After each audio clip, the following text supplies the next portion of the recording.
Torej, profesora akademika Krašovca me zanima, takole bi vprašal.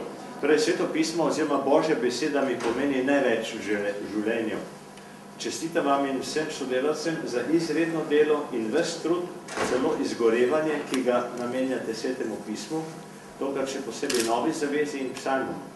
Zanima me, prosim, kaj menite, koliko lahko ta temeljni prevod z zelo vrednimi opombami, ki so seveda pomembne za razumevanje Svetega pisma, vpliva na duhovno rast vernika, laika oziroma duhovnika. Ali drugače bi vprašal, koliko je oziroma bo s novim prevodom bolj vitalno delovanje Svetega duha v nas, v meni. Hvala. Smo spet pri vprašanju tradicije. Tradicija je takšna, kakršna je. Vemo, da je svetopismo postala knjiga knjig, zato ker je vsebina izjemna. To ni naključno. In kdo bi si mislil, še med Izraelci v stari zavezi, da bo ta knjiga res postala knjiga knjig. In celotna tradicija kaže, da je ta knjiga najbolj vplivala na duhovno rast ljudi in verjetno v širše in globlje, kako se mi sploh predstavljamo.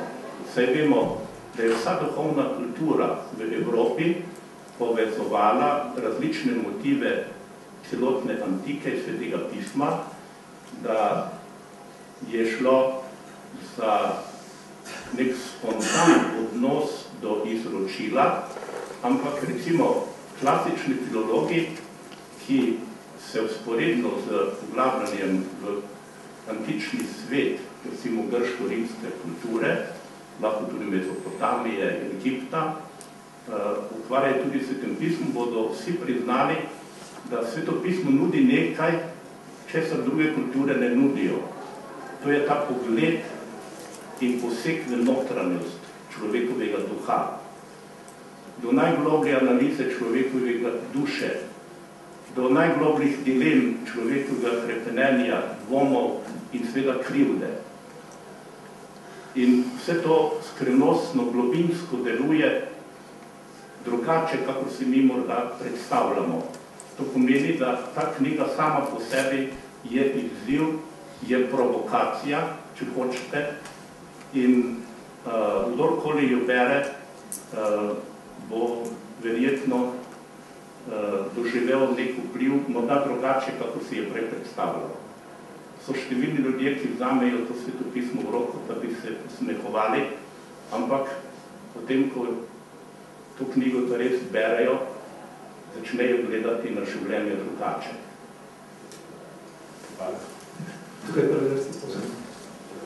Čuvici zaradi Slovenije bi poprašal samo besedilo svetopisemsko, v čem je glavna razlika tistega, ki je bilo izdano leta 1996, ampak tu brez popoln, ampak samo besedilo, v čem je razlika glavna? Glavna razlika je v tem, da smo iz začetne težnje, da bi upravili samo najnujnejšo revizijo, prišli do novega prevoda, zato, ker smo glede na prejšnje izkušnje, na nalogo, ki smo jo zadali že leta 80, ugotavljali, da v veliki meri tisti načrt ni bil uresničen v prejšnjem prevodu, ravno v prevodu. Če zdaj govorimo samo o prevodu. Namreč, skladno z izvirnikom, ne samo glede na besedišče, recimo, ampak v prvi vrsti glede na celotno strukturo bibličnega teksta, da je bilo jasno, da je bilo veliko premalo upoštevano načelo literarne značilnosti Svetega pisma. In to pomeni vse, kar zadeva literarni vidik, retoriko in tako dalje. Tukaj gre za ogromno raznih primerov stalnih zvez, ki se ponavljajo. In takrat med drugim ni bilo tudi dovolj časa na koncu, da bi v tem velikanskem gradivu šli tolikokrat skozi, da bi te stalne zveze pregledali in poenotili. No, in to je bil eden izmed glavnih namenov zdaj, da gremo skozi besedilo večkrat, da sodelujemo med sabo na vseh nivojih in dosežemo večje poenotenje glede teh temeljnih besednih zvez, literarnih enot, struktur, da se struktura kot celota upošteva s celotnimi notranjimi razmerji in seveda, da je besedišče tudi čim bolj ustrezno po upoštevanju izročila in izvirnika seveda in na ta način ta prevod v celoti prejšnjega presega. Če še lahko samo, ali to pomeni, da še bogoslužne knjige spremenile po tem prevodu ali še ne po tem, ko bo preveden tudi še stara zaveza svetega pisma? Mislim, da so ta besedila so šla zdaj skozi tako temeljito sito, da lahko smatramo za zrela za liturgično uporabo, se pravi nova zaveza v celoti in psalmi. Recimo, psalme smo pregledali v okviru liturgične komisije v 5 letih in v zadnji fazi sem jaz potem vse tiste pripombe upošteval, tako da je to besedilo zdaj zrelo za liturgijo.